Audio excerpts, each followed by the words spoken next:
अस्सलाम वालेकुम नाज़रीन, आप देख रहे हैं JN न्यूज़ HD। आइए नजर डालते हैं आज की अहम खबरों पर।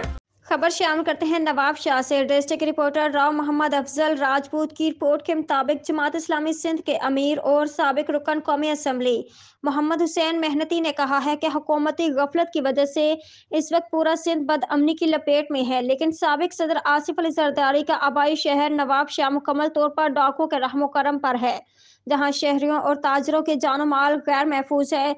ये बात उन्होंने सूबाई नायब अमीर मुमताज हुसैन सेहतू एडवोकेट के हमरा जमात इस्लामी के अरकान मोहम्मद असद भट्ट और अमजद भट्ट की रहायशगाह पर उनकी वालिदा के इंतकाल पर इजहार ताज़ियत और दुआए मग़फ़िरत के बाद गुफ्तगू करते हुए कही।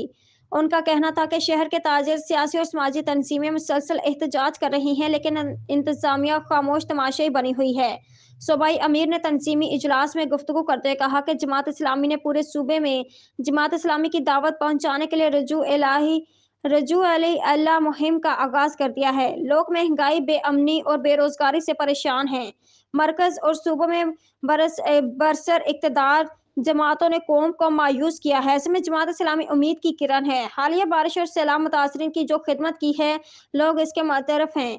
इस मौके पर ज़िले अमीर सरवर अहमद कुरैशी, नायब अमीर जिला कन्नौज राशिद मुकर्रम, जनरल सेक्रेटरी सरदार अहमद अराई, अमीर शहर फैसल हमायूं भी साथ मौजूद थे। Rao Mohammad Afzal Rajput, district reporter JN news, Nawab Shah.